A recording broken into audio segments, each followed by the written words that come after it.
I told you yesterday, maybe even the day before, we talked about how this is quite different, and this whole unit is full of different techniques and different procedures. And solving, you're going to notice that absolute value equations. Today we're going to do a little bit about absolute value functions, but really what we're getting into, so a little bit of sketching, but also what we're getting into is starting solving absolute value equations. Yeah.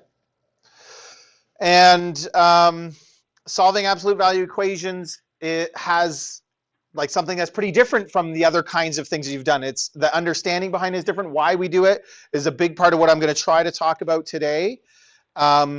If you understand it, I think it's very helpful to remind you of why we're doing what we're doing and exactly how it works. But if you don't understand it, there is kind of a step-by-step procedure. But if all you do is rely on the steps, then that can cause problems. And again, it's one of these things that might come across as kind of simple and straightforward, but it really isn't. We see people every year who think they understand it, and then the test comes and they set up their solution very, very wrong, and everything just falls apart. So, you know, it is something that you really need to make sure you fully understand. We'll get to that in a minute. And what's interesting kind of about this is it's polynomials because but it's simple ones. We're not doing any degree 2 or 3 or 4 equations for the next few days. Tomorrow is a bit of a funky day because the morning is short, so we're kind of losing a day because of the morning classes. Usually we would spend 3 days on absolute value equations, and we might even actually be spending more like 4 this time around because of tomorrow schedule. But so we do this for quite a few days, and a couple of the parts are pretty difficult. Anyway, before we even get to that, I wanted to show you something that's a bit of a new notation. We don't absolutely, this is not what we're doing today. We don't need this for today, but it will come up later on, especially in calculus. We do kind of a bunch of things we talk about this. And I think it might be useful to frame the different way that we are going to talk about absolute value functions. Hello. Go for it. No problem. So absolute value equations and functions, you did them last year in grade 11, but the way we're going to look at them in grade 12 is quite different in some ways. Like in grade 11, all you do is transformations. Quite frankly, not all that interesting. But to do what we want to do, we've got to think of absolute value functions in a different way. So I think this might help. And what do you think about this function? If I consider that blue line a single function, what would you say about it? How would you describe it? Seema? Yeah, part of it is linear, and part of it is, I think it's parabola, so it's degree 2. Adam, what do you think? Looks like it's like a parabola, and on one side just like abruptly stops and cuts into the linear. Interesting, good. Would you add the degree?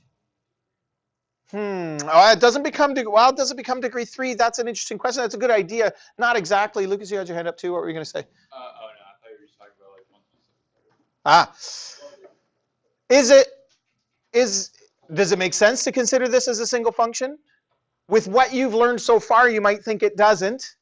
What is the point of functions? Well, mathematics, the purpose of mathematics is we can use it to model real-world occurrences, real-world events, real-world physical properties, that kind of thing. That's what mathematics is for. So I can build a mathematical model of something that happens in real life, like throwing a ball. And if I can build a mathematical model of it, I can make predictions and answer questions about what will happen when that ball is tossed, or what will happen when I fire this rocket, or will the panels of this rocket, will it withstand the forces required as it goes into orbit, or whatever it is, right? Mathematics is used to model real world events and make predictions and decisions and that kind of thing and allow us to make choices on the materials we use to build rockets or desks or whatever it is. And that's really the greater purpose of mathematics, is it's a model. Could you have a real world event that for some reason at some point changes the equation that models it? I certainly think you could. I could think of a couple of simple ones. The rocket ship is another good analogy. If I think of the entire trajectory of a rocket ship, it has an original explosion that begins its inertia or whatever upwards, right? And then at some point, it explodes other rockets and gets even more force pushing it forward, and it would maybe be going faster at that point, right? Another one might be something like the number of employees that a company has. After it gets beyond a certain amount, like I don't know what it is, I'm making this up, but let's say above 100, all of a sudden maybe their efficiencies increase because they can have certain people doing certain kinds of specific jobs, and the company's efficiencies increase, and so their profit margins get better, or I don't know, something like that, right? But you can imagine that you would have these functions that people would be interested in all kinds of places that aren't just modeled by a parabola, a single parabola. So I think we can have real world events or a function that is modeled by different parts. And in fact, it has a name in mathematics, and it's called a piecewise function. It's a single function that's made up of different equations, and we have a whole notation for it, and it looks something like this. If this is f at x, then we say f at x equals, and this one has two parts, but it has lots, and in fact, the parts don't have to touch. Okay, but this one happens to. But depending on what you're talking about, they wouldn't have to. Oh, the other thing that I thought of was, remember in grade 9, you did story graphs, and it's like, Sally walks to the store, stays at the store for 2 minutes, then runs home because she's late. Yes, that's a piecewise function. And like it's made up of 3 different linear functions, but we didn't think of it that way. We thought of it as story graphs, right? But if you wanted to come up with a single equation, you would have, for that function, you would have to write it like this. But in grade 9, we didn't think about it like that. So this first part looks to me like it has a slope of 1 because it's going up 1 over 1, and it has a y-intercept of 3. So I think it's x plus 3. But this function is only represented by that equation up to that point. So when x is less than 1, I'm this function. And in the other case, what is this one? This looks like a parabola that is x minus 3 all squared.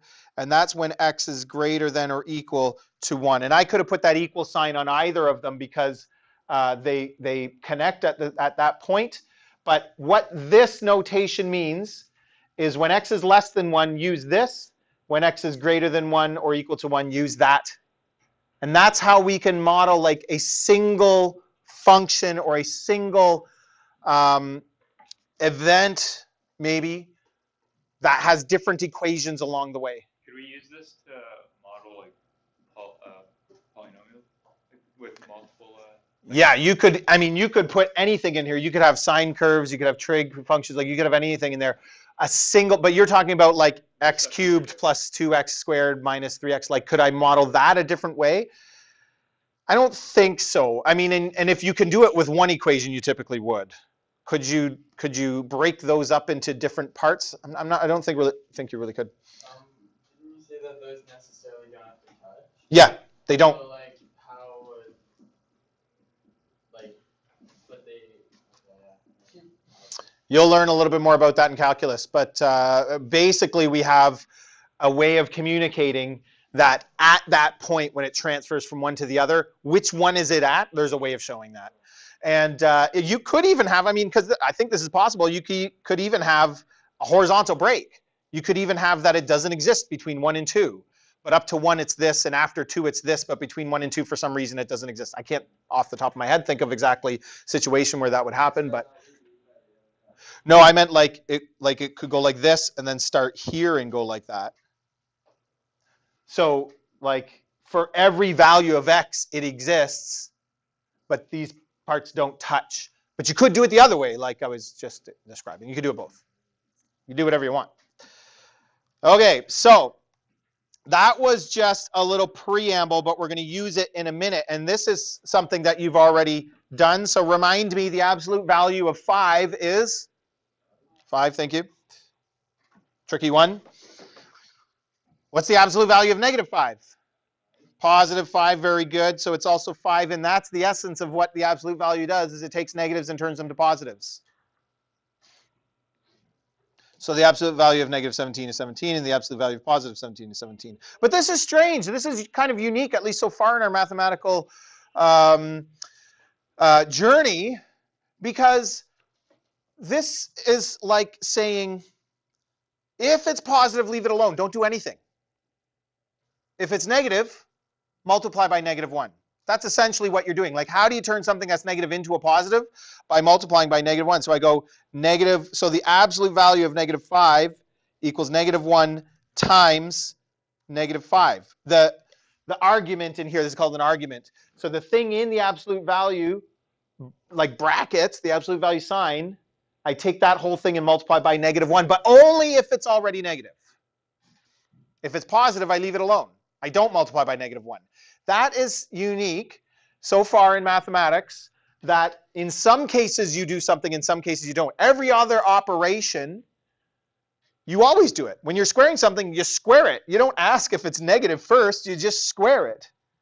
If you're adding 5, you add 5, whether it's negative or positive, fraction, whole number, whatever it is, you add 5.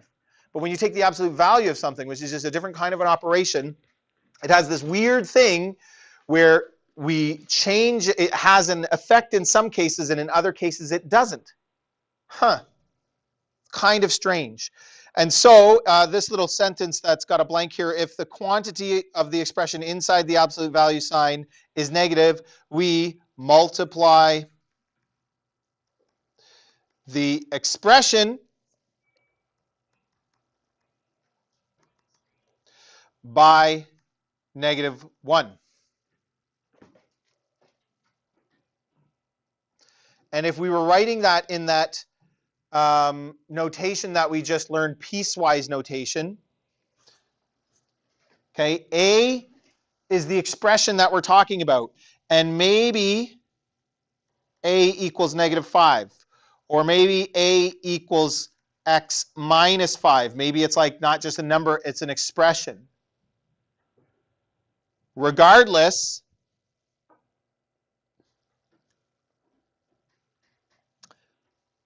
if A is greater, so if A evaluates to 0 or bigger, I leave it alone. If A, that expression, whatever it is less than 0, then I'm actually using negative A. In grade 11, all you did was take the base curve or the base form of the absolute value graph and apply transformations to it. That's really all you did. We are going to explore it in a very different way.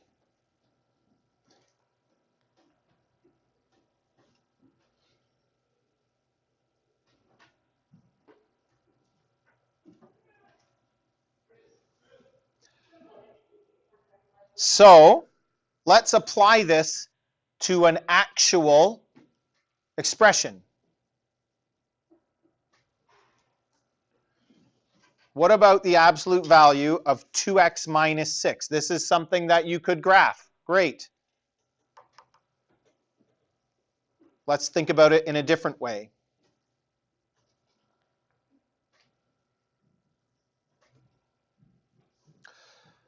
So we have case number 1, which is when the expression A, which in this case is 2x minus 6, is less than 0.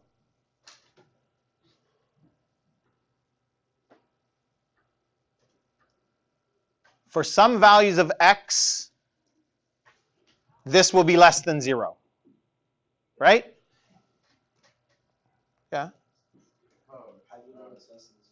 Negative 10.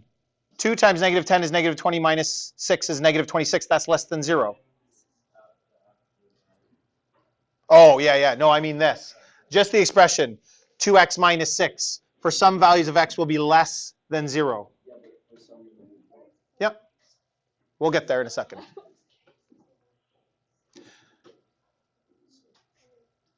So, for some think about this. For some values of x, this expression 2x minus 6 is less than 0. Negative 2 is another one. 2 times negative 2 is negative 4, minus 6 is negative 10. That's less than 0. Right? We can figure out exactly when that is by solving this little inequality. Divide both sides by 2. So for all values of x less than 3, this expression is less than 0. So when x is less than 3, we will use the negative of 2x minus 6. When x is less than 3. Case number 2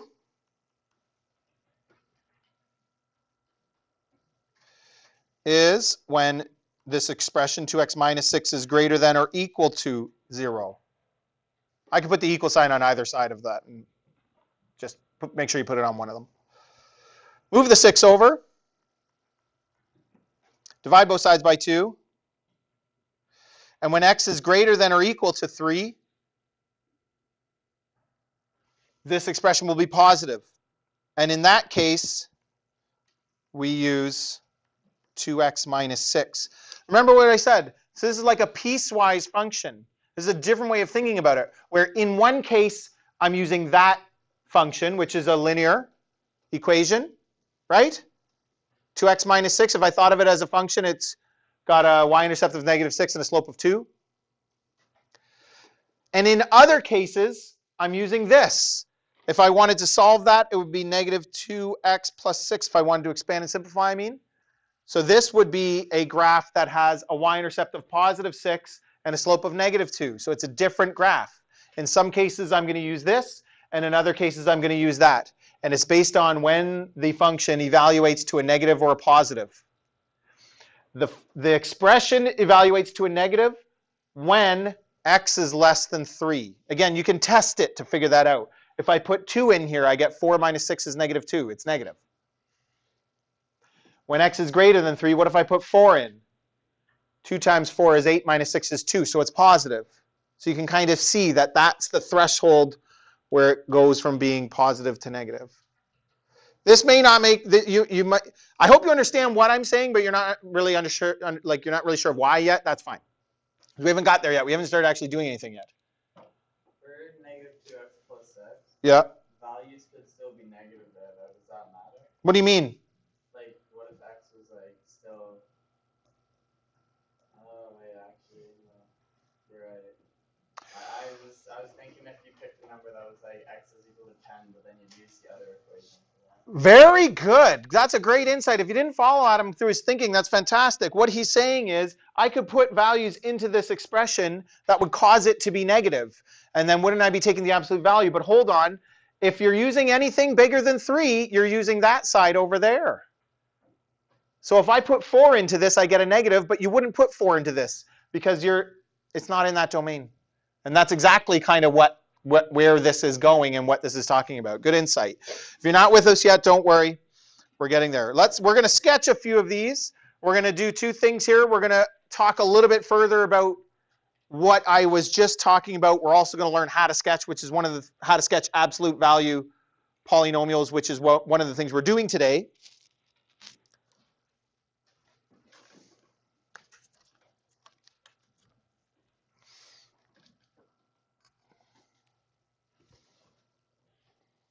This is just a sketch, not an accurate graph, so don't worry about the accurate graph part.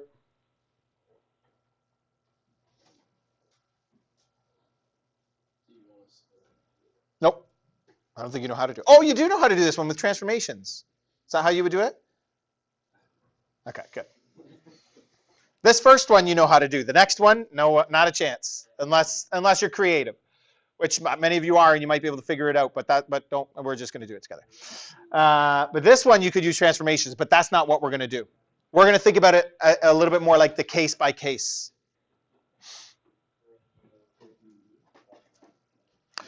So I'm going to think of this, what I'm going to do with a dotted line is I am going to graph y equals x minus 1. So that would be slope of positive 1, and it would have x-intercept of positive 1 and y-intercept of negative 1. And I'm going to graph it with a dotted line like that.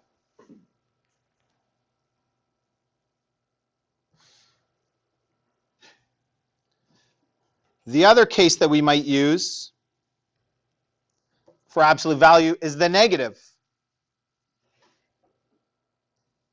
of x minus 1, like we just talked about.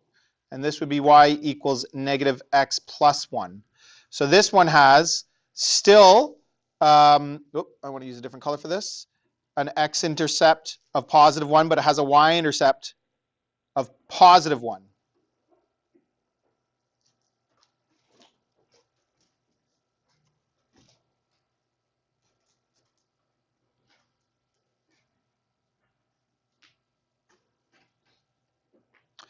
And one thing we're kind of exploring here, but when you actually sketch these, what you want to do is come up with your actual x-intercepts, which is just what makes this 0, just like with polynomial graphs, right? So my x-intercept is 1. How am I going to find my y-intercept? How do we find y-intercepts? Good.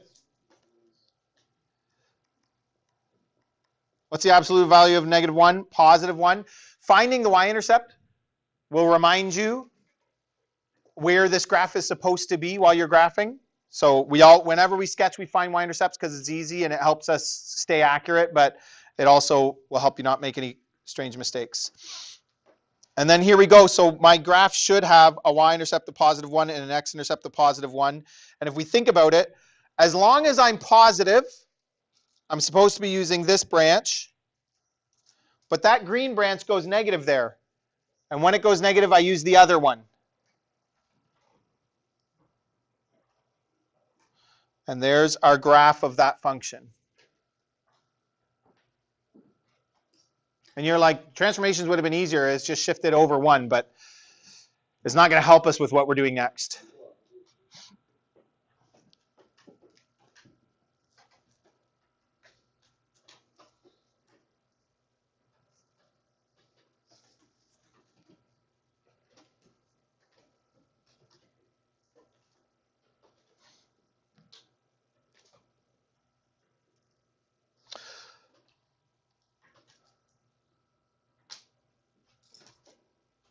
Let's try another one. And by the way, if you can sketch polynomial functions, I don't think you'll find this too difficult. So what we're going to do is we're going to find the x-intercepts. What are the x-intercepts of this one? Adam?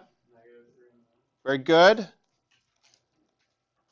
And the y-intercept is going to be when x equals 0.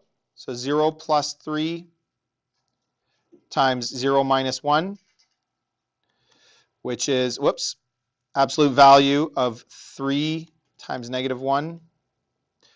Absolute value of negative 3, which is 3. So my y-intercept is 3.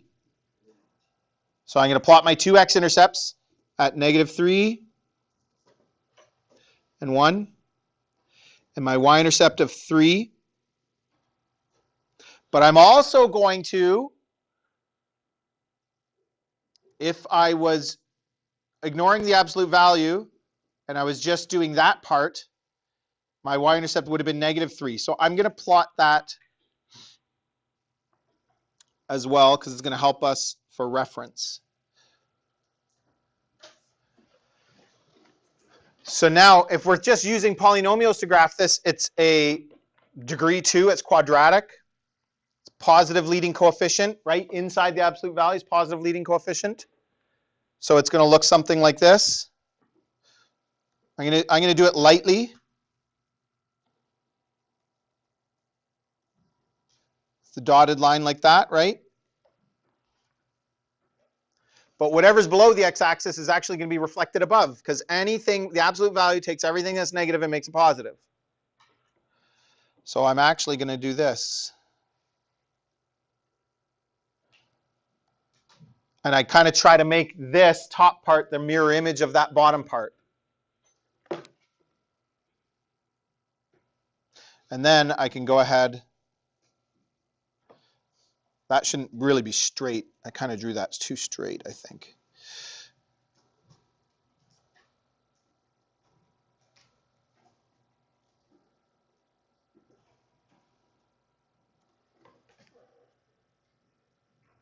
And that would be what the graph of the absolute value of that degree 2 function would actually look like, more or less. See, not too bad, right?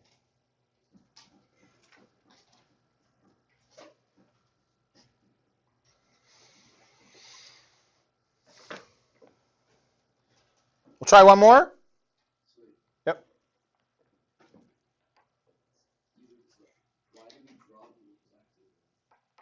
For reference, because we're used to the one that get the dotted line down there that gets reflected.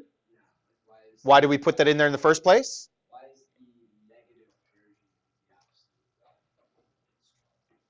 value? You mean this inside part? The blue part? Oh, never mind. So without the absolute value, It would have been just that gray, the dotted gray, light gray. Yeah, that's what that graph would have looked like. But because it's the absolute value of that, the final blue line is the actual curve. Okay, so what do we have to do to this one to sketch it? What do you think? Factor out the x. Good start. Max, anything else?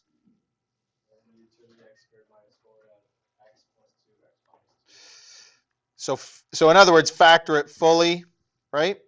Because that's how we sketch things and do all this solving. Very good. So my x-intercepts are 0, -2, and +2. And my y-intercept, 0, thank you very much. If I have an x-intercept of 0, I have a y-intercept of 0, but you can show that probably with the first version, 0 cubed minus 4 times 0. Absolute value of 0, 0, I hope.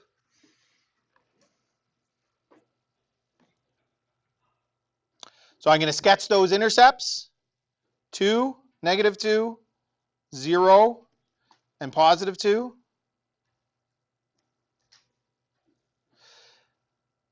This is a degree 3 polynomial with a positive leading coefficient.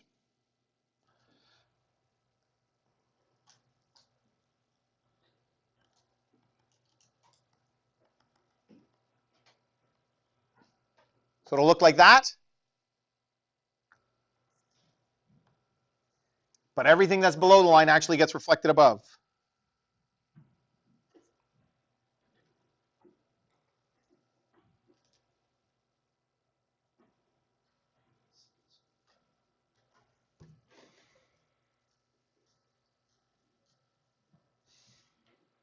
Yes? I don't get how the first one is pointing up. This part? Like the curve beside it. Yeah. Yeah, like how is that pointing up? Like shouldn't you reflect down? Think of what absolute value does. It takes anything that's negative, which would be this part here and this part here, and it makes it positive. It's not just reflecting the whole thing, right? Remember I said it only changes the negative parts. It leaves the positive parts alone. So this sketching is fairly straightforward because you kind of pencil in lightly what you already know how to do, sketching polynomials, and then just take the parts that are below the x-axis and mirror image them above. So it shouldn't be too bad. Any questions about that? Because we got another whole thing that we're doing, which is solving absolute value equations, which is really what we're doing over the next few days.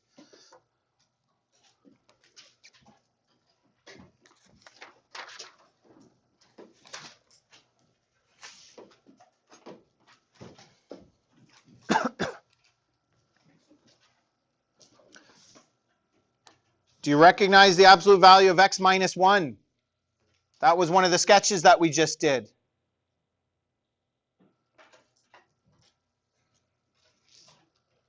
Right? So if I'm going to do that again.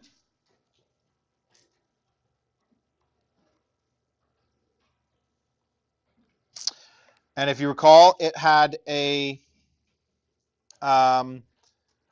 x-intercept of +1 and a slope of 1, and it goes up like that. And then the other side of it goes up like that. Whoop, whoop, whoop, whoop, whoop. Nope, that's wrong. I knew that felt wrong. There we go.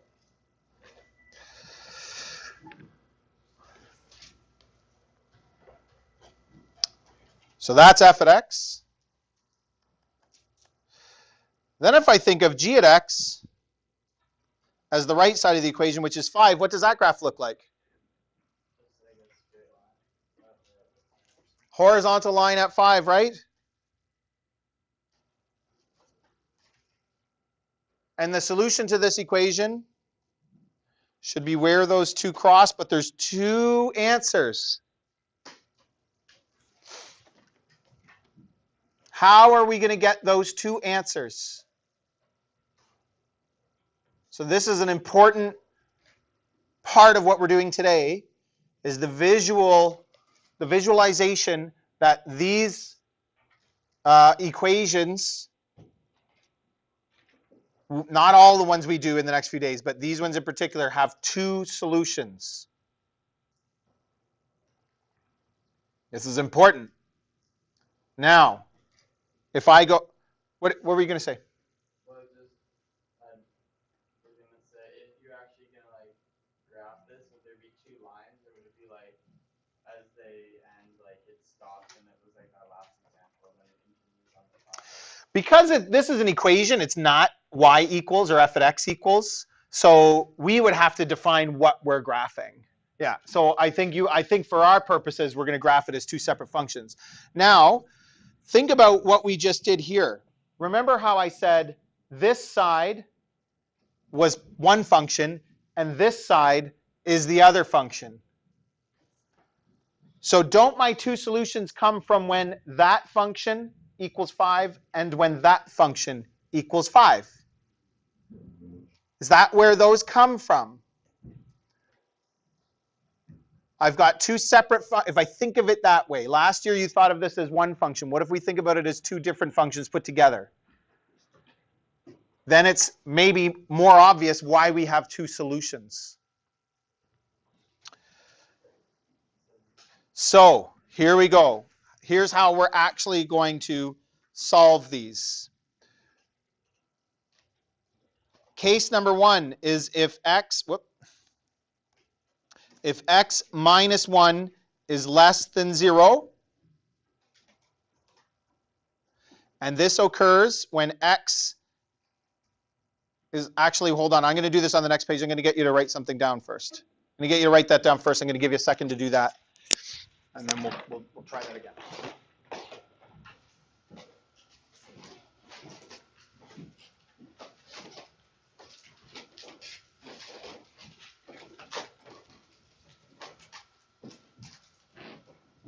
I do think you want this written down, by the way.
Excuse the interruption. Can teachers please ensure that all attendance is completed, especially the MSIP attendance? Thank you.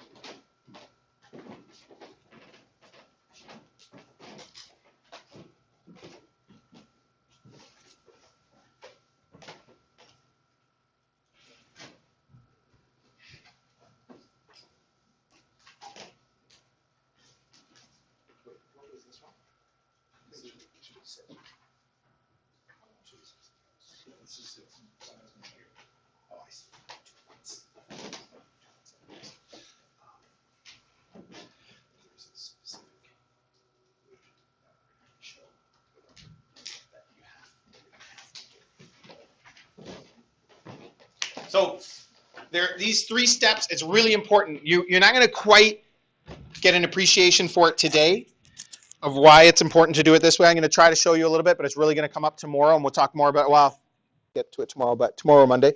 But trust me, okay, you kind of have to, like, there's a couple of special parts. I saw a few people already tried to solve this one, and I think you got the right answers, but you missed the little intro part that you are going to need. And this is the nice thing where, okay, I did a lot of just talking and looking at graphs and kind of trying to give you some things to think about, which you can go home tonight and think more about them if you're not sure. But here's where it's like, this is how we do it. And if you kind of want to more, for now at least, memorize the steps, and this is where that kicks in. The first one is we have to split into cases. And the cases where the expression in the absolute value sign is below 0 and above 0. And we're going to solve those cases. The one when it goes below 0, we're going to take care of that. Then we solve each case, but then we have to consider our solution and does it make sense? And that's the part that I'm going to try to show you when that it'll kind of matter, but in your homework it won't so much, but it will on the next day. It's a big part of these solutions is interpreting your solution and considering if it makes sense. Okay, so here we go. This is the graph that we were just looking at. We already saw, somebody this morning pointed out how, well, of course it has 2 answers. Because if I take 6, which is that solution there, and I plug it in, 6 minus 1 is 5. Absolute value of 5 is 5. And if I take this solution, which is negative 4, negative 4 minus 1 is negative 5, and the absolute value of negative 5 is 5. So both of those, just by inspection and a check, work. So it makes sense that there's 2 solutions. But how do we get that algebraically is the hard part. So we split into cases. When x minus 1 is less than 0, and when x minus 1 is greater than or equal to 0. But I need to know for what values of x those are actually true. So I have to solve these.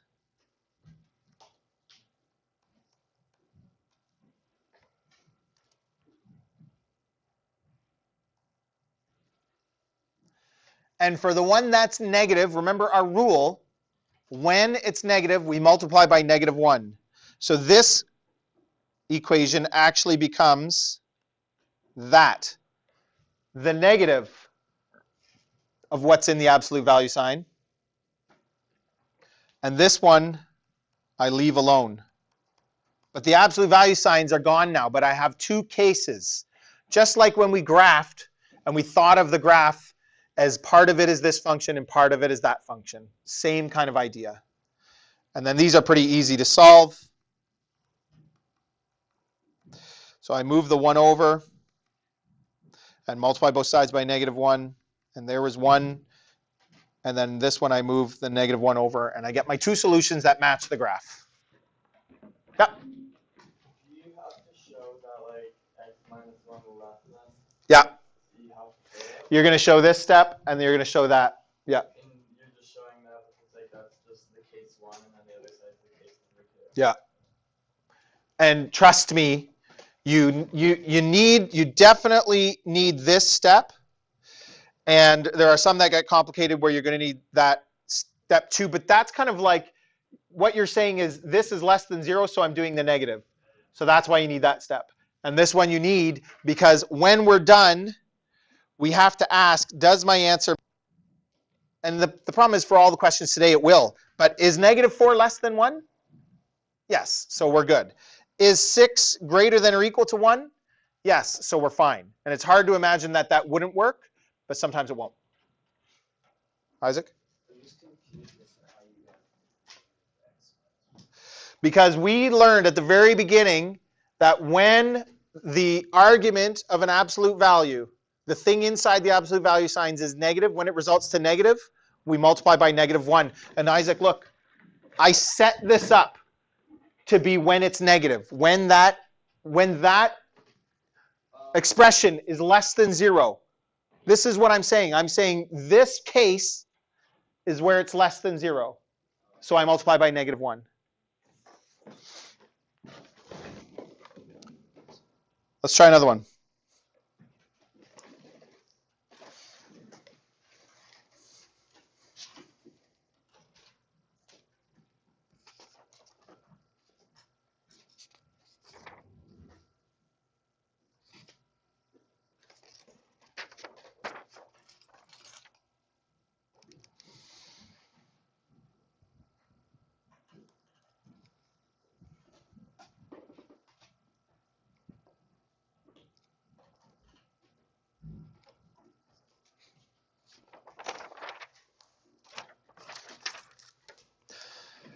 So we split it up into cases. When 4 minus 7x is less than 0, and when 4 minus 7x is greater than or equal to 0.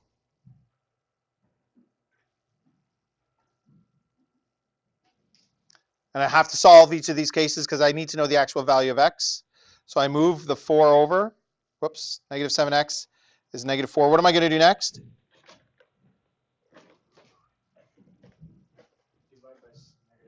What do we do when we divide by a negative with inequalities? Got to flip the sign. So this flips to go the other way around, and dividing by -7 gives me 4 over 7, positive. Same thing on the other side. Whoops. -7x less than or equal to -4. X, or greater than or equal to, sorry, x is less than or equal to positive 4 over 7.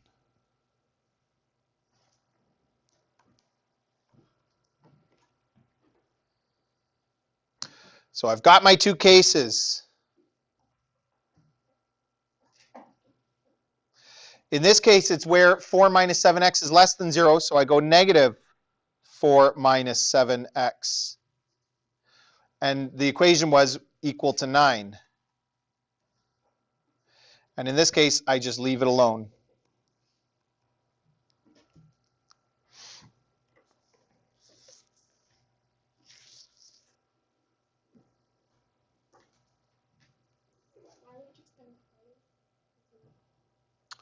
We're going to. We're not done yet. Another thing you could do in this case is I could move the negative right over to the other side if I'm working on this side. That might be a good way of doing it. I don't know. Subtract 4 from both sides. Divide both sides. And notice how this isn't an inequality anymore. It's like, right? It's equals. The inequality was here, but I'm solving an equation, not an inequality. So this is positive 13 over 7. And then same with this one. I'm going to move an x equals 5. And x equals -5 over 7. And then I ask, is 13 over 7 greater than 4 over 7?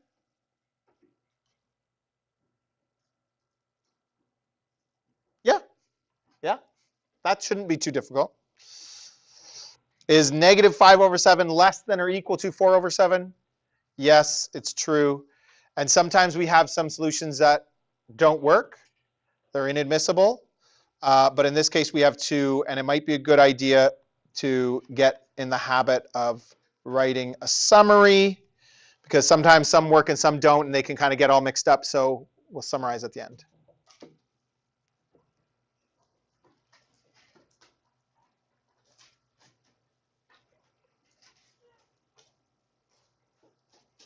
I don't think you have to write this down. Why don't you just watch this last one? X plus 2 plus 3 equals 1. So case number 1 is when x plus 2 is less than 0, and case number 2 is when x plus 2 is greater than or equal to 0. So this is when x is less than negative 2, and this is when x is greater than or equal to negative 2. Yes? So far we're okay? When it's less than 0, I use the negative.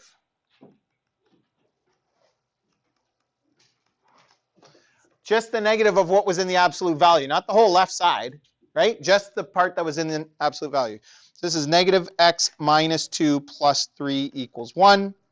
So that's negative x plus 1 equals 1. Negative x equals 0. X equals 0, one solution. X plus 2 plus 3 equals 1. X plus 5 equals 1. X equals negative 4. Happy? Bang, no?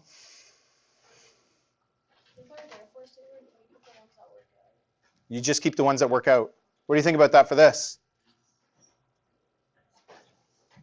Remember, I'm only using this one if x is less than negative 2. Is x less than negative 2? No. Inadmissible. And I'm only using this branch if x is greater than or equal to negative 2. Is x greater than or equal to negative 2? No. Inadmissible. There is therefore no solution. What was the original equation? And why don't we sketch it?